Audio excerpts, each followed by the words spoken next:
कोल्हापूर जिल्ह्यात काँग्रेसकडून सृजन अभियान राबवण्यात येणार आहे। या अभियानाअंतर्गत जिल्हाभरातून कार्यकर्त्यांशी संवाद साधला जाणार आहे। प्रत्येक तालुक्यामधून आढावा घेऊन संघटन मजबूत केलं जाणार आहे। या अभियानाच्या माध्यमातून नवीन नेतृत्व तयार करण्यावर भर दिला जाणार आहे।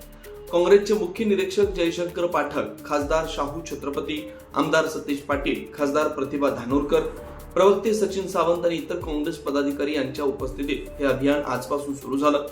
संघटनेच्या मजबूतीकरता या अभियानावर विशेष लक्ष दिलं जाणार आहे।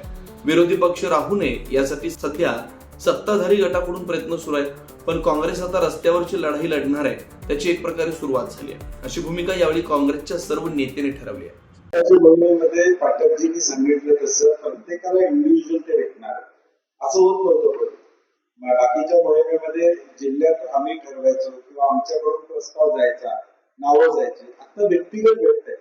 तुम्ही सगळ्यांनी लक्षात घ्या, ते 6 दिवस त्यांचा प्रोग्राम, वो 6 दिन रह रहे और उन्होंने कहा है कि और 2 दिन रुकना पड़े तो मैं रुकूंगा, लेकिन हर एक को मिलके जाऊंगा। जो मेरा व्यू रहेगा वो सबसे बात करके रहेगा। आम्ही आता सगळीकडे राज्यात जे करावं लागलं, 8 दिवस आहेत। धानोरकर मॅडमांच्याकडे किती दिवस होतं? 8 दिवस।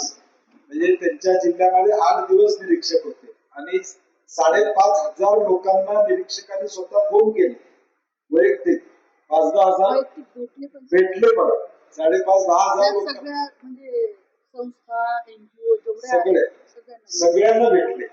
ही मोहीम व्यापक मोहीम आहे आणि यातून जो निर्णय व्हायला लागला आमच्या 5-7 राज्यामध्ये, अत्यंत चांगल्या पद्धतीचा निर्णय झाला। आता केरळमध्ये असू दे, आसाममध्ये, केरळमध्ये ही मोहीम झालेली आहे। जिल्हा अध्यक्ष त्या तिकीट वाटपाच्या प्रक्रियेमध्ये त्या ठिकाणी सचिन म्हणले तसा सहभागी त्या ठिकाणी म्हणून बदल व्हायला पाहिजे। आता मला पण 5 वर्ष झालेली आहे, त्यामुळे नवीन माणसं आली तर चांगलीच गोष्ट आहे। त्यामुळे सगळीकडे तालुका अध्यक्ष अनेक ठिकाणी आमचे 25-30 वर्ष आहे ते बदलले जातील, सेलचे नवीन अध्यक्ष नेमले जातील। तर ज्या ऍक्टिव्ह आहेत त्या लोकांनी त्यात सहभागी व्हावं आणि यातून नवं नेतृत्व तयार व्हावा हा उद्देश।